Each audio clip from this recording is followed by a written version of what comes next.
Why, Mr. Bennett. Yeah, I saved all your mail for you. Thanks. I'll pick it up on my way out. Oh, Dale. Hey, you're going to be around here for a while. You better check your sources. Hello, Mr. Bennett. You can go right in. Mr. Craig's expecting you. Thanks. Well, Dale, glad to see you. Have a good vacation? Wonderful. Fine, fine. Sit down. Here, have a cigar. No, thanks. Well, now, the last time I saw you, you were a pretty angry guy. I sure was. I was ready to quit. That's what I thought. How would you feel if you were me? I'd worked hard enough to get into that Paris office, and I'd worked hard to get good news sources in Europe. I was all set. Then you pull me back here. For your own good. Because you'd forgotten to be a reporter. You were writing editorials, not news stories. We want to know what other people think. That's why I told you to take a vacation. You needed to get back to the grassroots. Get a little closer to people. What have you got there? This is my vacation, in pictures. That's really what I want to talk to you about. I want you to have first crack at it. Shoot. Okay. You told me to take a vacation and think it over. When I left here, I just threw some camping gear into a station wagon and took off for nowhere. A few miles out of the city, I got an idea. There was Lake Michigan, looking cool and inviting. I thought, why not? And man, that old lake felt good. I was a new man when I came out. Got to watching a beach car scooting along. And then I stumbled right into something really attractive. Well, hello. Let go of me. Why don't you look where you're going? Gee, I'm sorry. Clumsy. Look what you've done. It was almost finished. Oh, well, here, let me help you. Don't touch it. Haven't you any sense at all? Just go away, please. You know, you're mighty pretty when you're mad.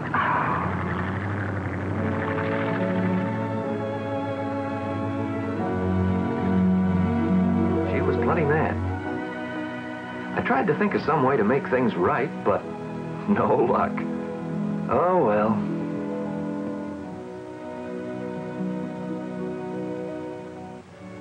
As I drove north, I couldn't get that gal out of my mind. Then at a town along the way, I stopped to get some gas and maybe learn something about the local scenic spots. A funny thing happened. I guess I had luck on my side, because right there was the same painting of the lake and the dunes. Where'd you get that? I just bought it. You think it's any good? Yeah. I kind of liked it. Maybe I just like the gal who painted it. Gee, she was pretty. Say, how about selling that to me? It's more than I paid for it. Okay, it's all yours. Do you know her? No, but I'd like to. Kind of interesting. Driving around with her father in an old car and trailer. They just left here about a half hour ago. Which way'd they go? Going north. Thanks. So am I. So I started to keep an eye out for a car with a trailer. And a few miles up the road, there they were. Obviously in some kind of trouble. I stopped. But of course I would have stopped anyway. Because there was the same gal up on a nearby hillside. Hello, young fella. Want to buy a painting? No, thanks. Game of cribbage? No. A lot of people play cribbage, end up buying a painting. Whole back end's full of them. Know anything about engines? Some. That seems to be the trouble. Well, have a look. If it isn't one thing, it's another. Engines, brakes. Here, I'll show you.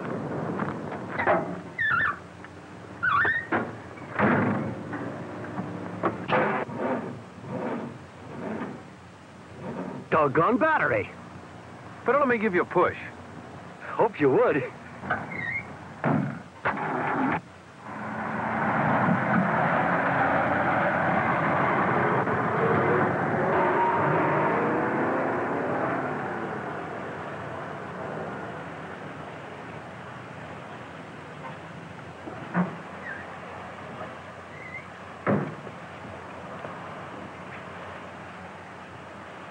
Just wanted to say thank you. Not at all.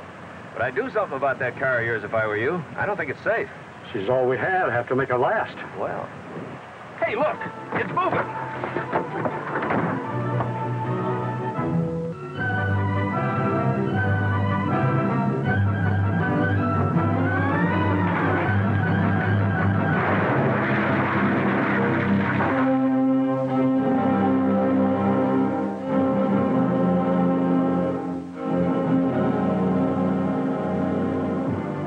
I never felt so sorry for any two people in my life.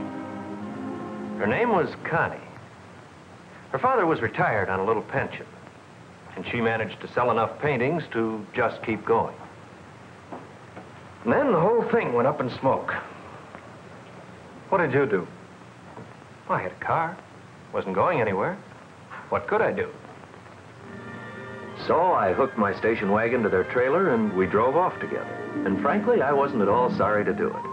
My vacation was turning out a lot better than I'd expected. What Connie felt, she kept to herself. And her dad? Well, it was hard to tell what he thought, too. We headed for Interlaken, pulled into a pretty grove of pines, and made ourselves comfortable. Then I heard music.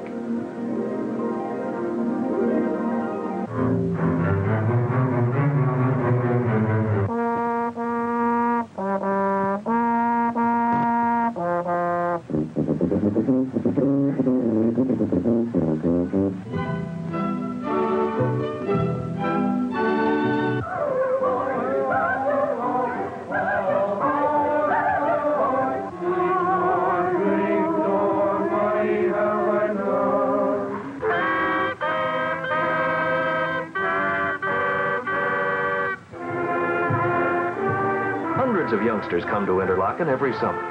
Come from all over the country to play, sing, dance, and study. It's a wonderful spot.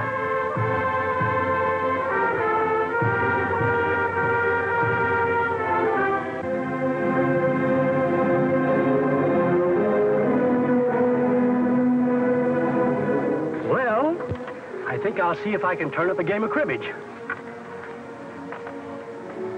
Anything I can do? No, thanks.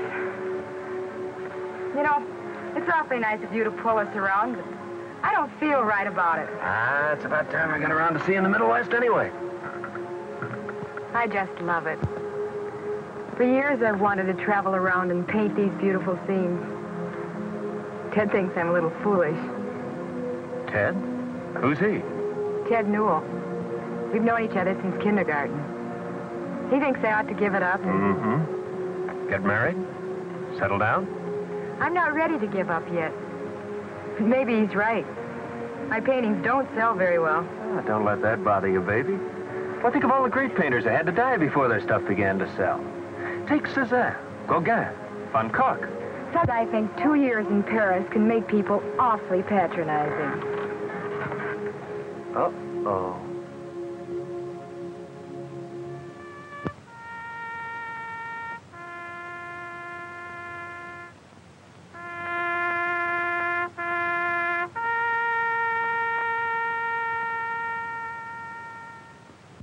The things there are to see in this Middle West. Spring Mill State Park in Indiana takes you back. There's an old water wheel there, still running just as it did when our forefathers built it more than 100 years ago.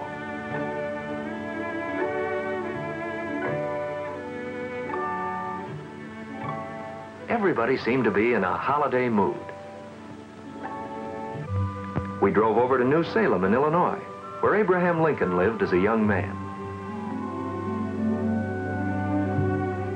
The old log buildings have been carefully restored as a monument to his memory.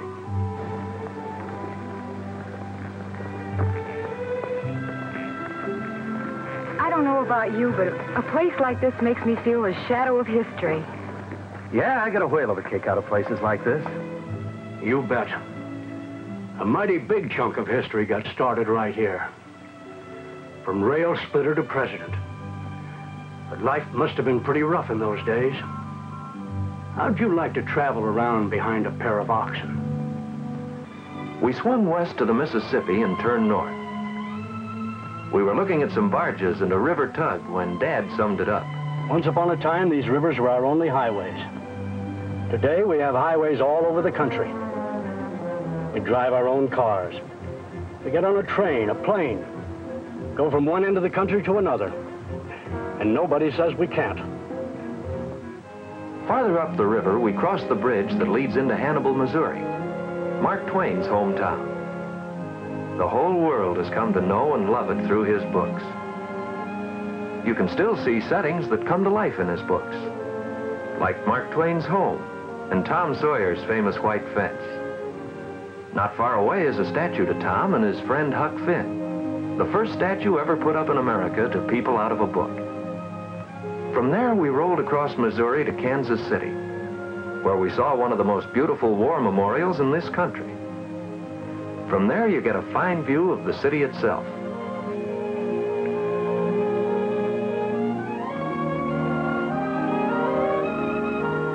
Talk about handsome buildings. You ought to see the state capitol at Lincoln, right in the corn belt of Nebraska. And then Kansas. We stopped in Dodge City to see famous old Boot Hill. They really died with their boots on in those days. Nearby is a monument to the frontier days, a couple of longhorns, which reminded us how much progress we've made in beef cattle. Oklahoma City's something entirely different. You just look around and you can see oil derricks, right up on the lawn of the state capitol. The first we saw of the Rocky Mountains was the summit of Pikes Peak, way off in the distance. You don't realize how big this country is till you get around and see it. Then we left the plains and began climbing up into Rocky Mountain National Park.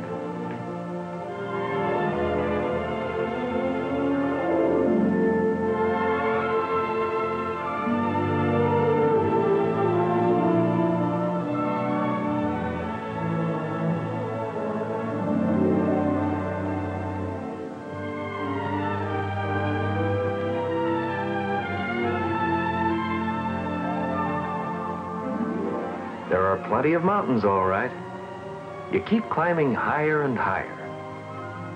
For miles on Trail Ridge Road, you can actually see the timberline below you. You're riding right on the top of the world.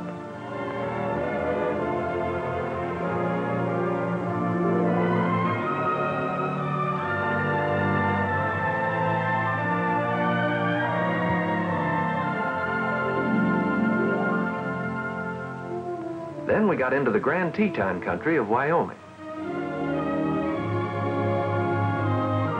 That scenery is so doggone beautiful, we just had to stop for a few days and soak it up.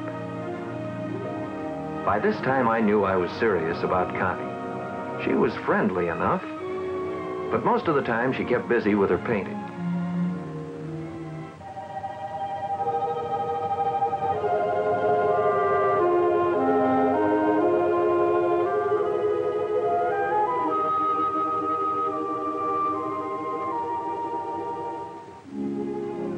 Will you tell me something? Sure. What's the matter with me? I don't lose anything, yes, son. You got your heart set on getting over the other side of the ocean and covering the big stories, and of course you're thinking about Connie. I've been thinking a lot about Connie. What kind of a guy is this Ted Newell? Oh, Ted's all right. Kind of opinionated about some things, but he's solid. I see. Does Connie... Oh, I'm not taking any sides in this thing.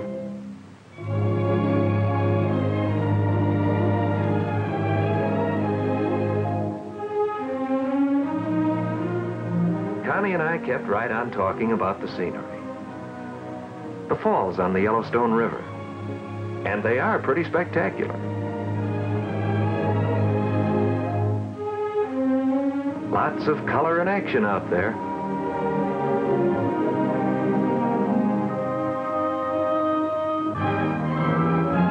And right on schedule, Old Faithful blew her top.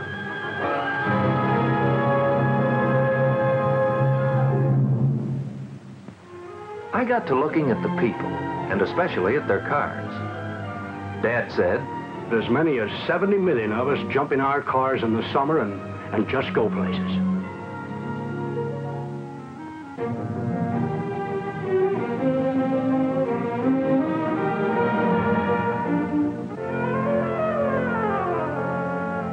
Then we took a big swing through Montana. They say out here youngsters learn to walk almost as soon as they can ride. This is real vacation country.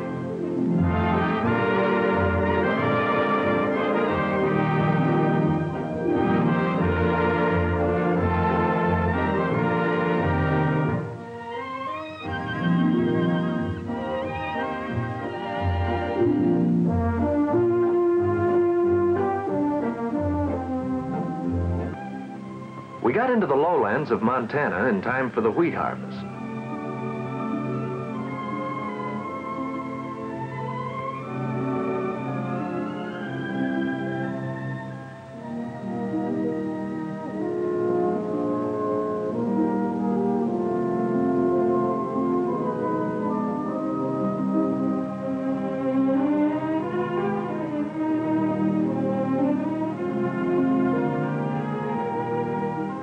Another thing I'd always wanted to see was the Mount Rushmore Memorial in South Dakota.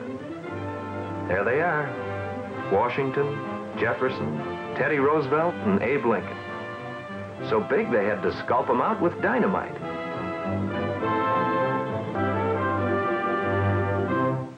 Old Mother Nature did some sculpting of her own in South Dakota's Badlands. But you know, they have a kind of eerie beauty all their own.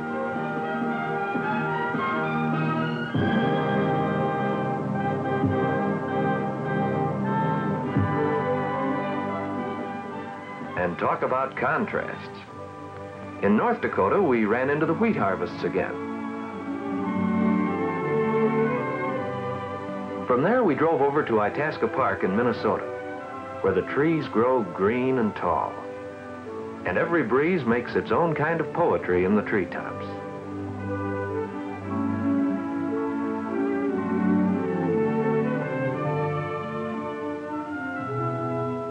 That's where the Mississippi begins. There, it's so narrow you can walk across. Then there's the Great Mesabi Range, where so much of our iron ore has come from. It's like a giant's playground. Way down there, the big equipment, the trucks, and the men look like so many toys for children. Duluth on Lake Superior is one of the leading freight ports of the world. Most of us don't realize how much traffic they handle.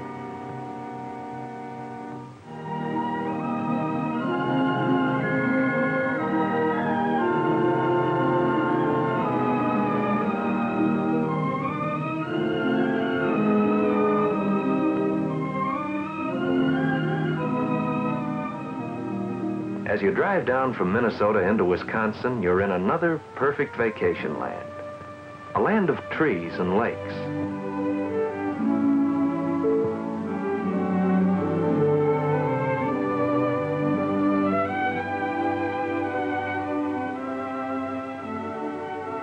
It was beside one of those Wisconsin lakes that I finally made up my mind to speak to Connie. Hi, Dale. I was just fixing my hair. Isn't that view something? Yes, it is. But I'd rather look at you. You're beautiful, Connie. You know, all the way from Michigan, I've been wondering just what I was doing.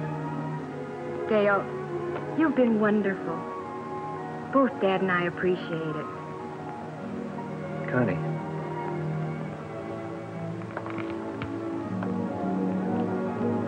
How'd you like to spend a honeymoon in Paris? Dale. Paris in the spring is pretty wonderful. Will you marry me, Connie? Dale, marriage is a lot more than Paris in the spring. All right, then. Summer, fall, winter. That's just it. You and I are 1,000 miles apart. Oh, don't say no, Connie. Won't you at least think about it? Anyway, she didn't say no.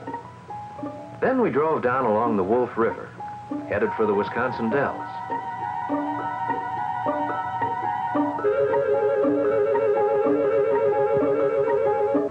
Years ago, lumbermen used to float their logs downstream through here on the way to the sawmills. We saw the sights of the Dells.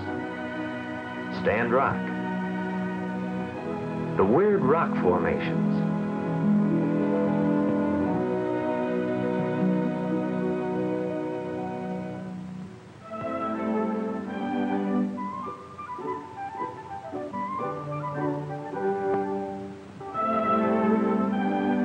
Of course, Wisconsin isn't all lakes and gorges and forests. They have some of the richest dairy land in the country. Fine, big herds. I was enjoying it so much, I hated to see the trip end. I tried to stretch it out as long as I could. For instance, we drove back west a ways to take in the Iowa State Fair. You know, I'd never been to a fair like that before, and I'd missed something. Dad took off to the trotting races. Connie and I, well, we just had fun. For a day, I forgot all about Paris and my job there. And I hoped Connie was forgetting about her Ted Newell.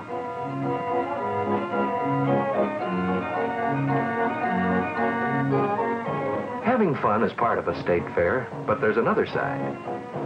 All over the country, people get together at fairs like this to compare livestock and to exchange new ideas about farming.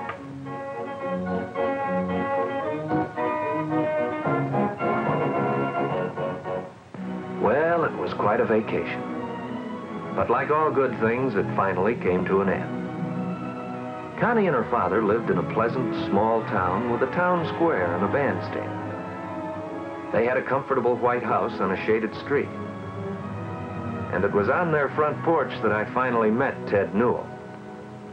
So you're Dale Bennett. I've had so many letters from Constance about you, I feel as if I knew you. Mighty nice of you to pull them around. It was nice for... And I wanted Constance to try out this notion of hers. You know, painting things, trying to sell them. A lot of fun, but no way to live. Well, now, Frankly, I hope she has it out of her system. I want her to keep on painting, of course, you know, as a hobby. But we have other plans, which seem to me to be, well, just a little bit more important. Well, I've got to run. See you later.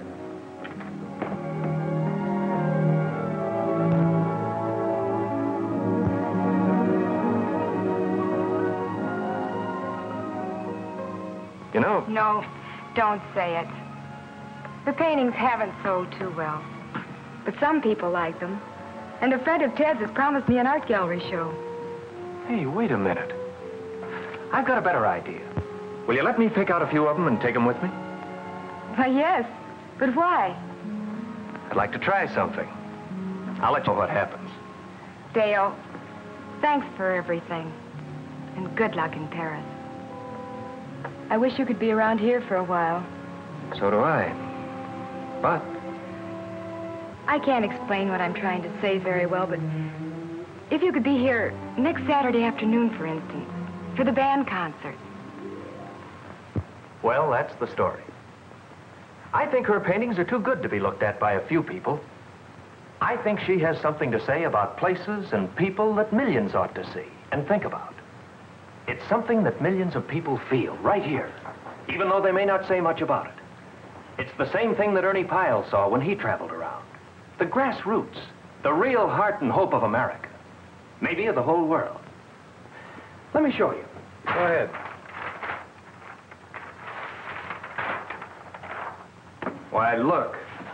You can see it right in the face of this boy with his prize-winning cat. It's as big as our whole country. But it's alive in this scene of a sheep herder, off all by himself, alone. But a part, and a mighty important part, of the way we work together. It's right there in the face of this roustabout in a new oil field. It's in the faces of all these people. But it starts right close to the earth. Look at this small town. Then add our farms, our cities, and our industry. And you discover the real secret of America right here in the Middle West. Don't you see what I mean? Think about printing one of these pictures every Sunday. Let millions of newspaper readers see them and maybe understand this country a little better. I like them. Better yet, I like what you say about them. You give me an article in each painting, Dale, the way you're talking now, and it's a deal. Then we can talk about when you go back to Paris. Back to Paris. Take this new point of view back with you. Give me this kind of story about the people over there, the places over there. Warm human stuff. Give me the same thing from Europe. But it isn't the same. People are people around the world. Yes, but what I'm talking about, what I've seen in the faces of these people, what's in their lives, their hearts, their hopes, their opportunities, that's something alive right here in the Middle West. Why, I just suddenly realized that this is the only place in this world today where I can find the things I want to talk about. This is a wonderful place for a vacation, sure. But more than that, this is where I want to put my roots down, to work and live. I've just talked myself out of the Paris job, haven't I? What's the matter with you? You've been fighting to get back to the Paris office. Okay, the job's yours. Take it. No, sir. I got a better idea. I've got a date. A date? Yeah. A date with a bandstand.